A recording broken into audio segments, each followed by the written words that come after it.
Assalamualaikum warahmatullahi wabarakatuh. Oke teman-teman semua, kembali lagi bersama Rizko Agus Susanto dalam video tutorial.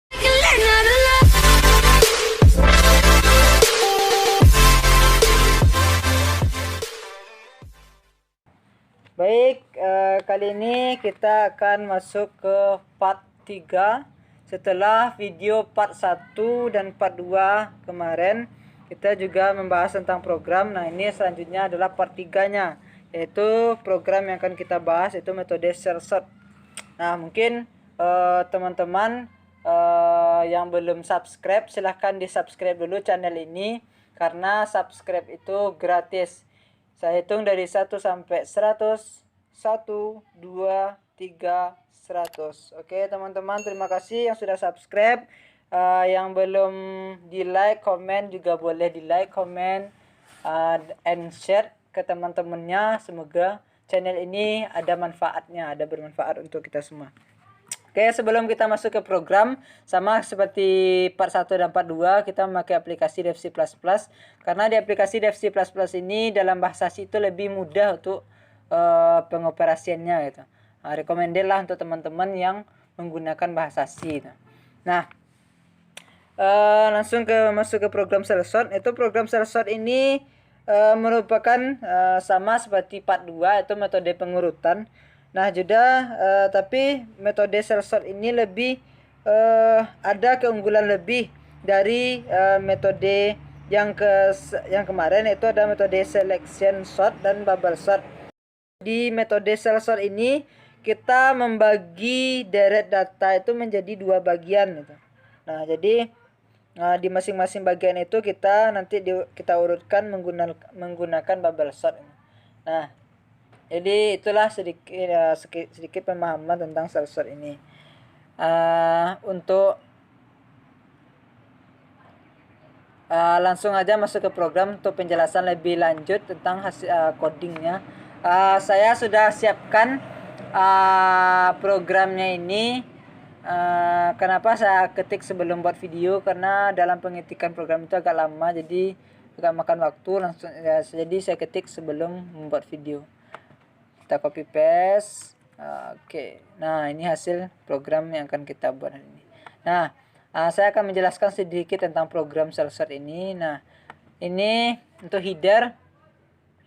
Saya memakai header itu header Ustream sama Conio. Itu sama seperti part 1, itu saya memakai header Ustream sama Conio karena keyword yang akan saya pakai itu terdapat pada header Ustream sama Conio ini.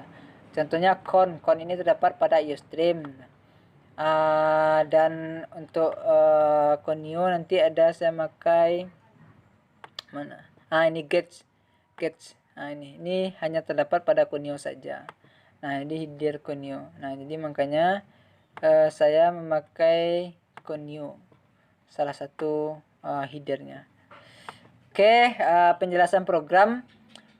Yang kedua ini di baris kelima, itu ada fungsi main. Fungsi main ini adalah fungsi utama integer. Ini adalah tipe datanya disingkat dengan integer. Deklarasi variabel yang saya pakai itu ada 4 macam ya. Variabel i, n dengan t dengan tipe data integer, dan variabel var ini dengan ini array, termasuk array ini. Variabelnya juga integer, array ini dengan maksimal penyimpanan data itu 100 ya.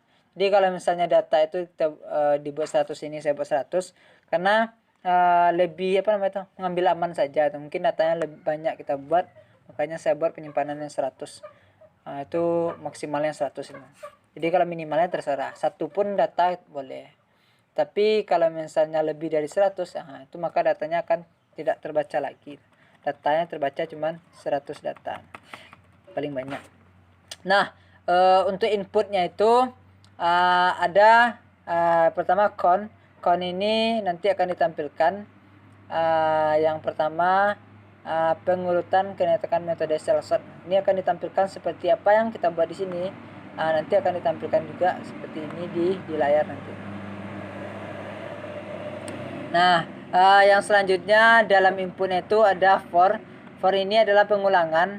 Pengulangan for itu di sini i sama dengan 0, i kecil dari n, i plus plus. Jadi kalau misalnya memenuhi syarat ini maka akan dilakukan proses ini.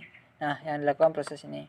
Kalau misalnya ini tidak memenuhi syarat ini, data yang kita masukkan tidak memenuhi syarat ini, maka masuk ke for selanjutnya itu. Nih, nah kalau misalnya ini W ini memenuhi syarat, maka dilakukan ini. Maka inilah seperti metode apa namanya itu still sort tadi itu. Maka penggunaan pengulangan diulang lagi, pengulangan tadi diulang lagi, pengulangan yang selanjutnya diulang lagi. Nah, dan if maka dapat hasilnya nanti di sini. Nah, itulah sel.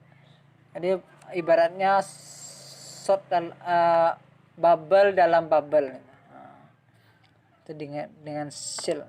Nah, lebih jelasnya kita langsung aja masuk ke program. Oke, nah sebelumnya kita simpan dulu. Ini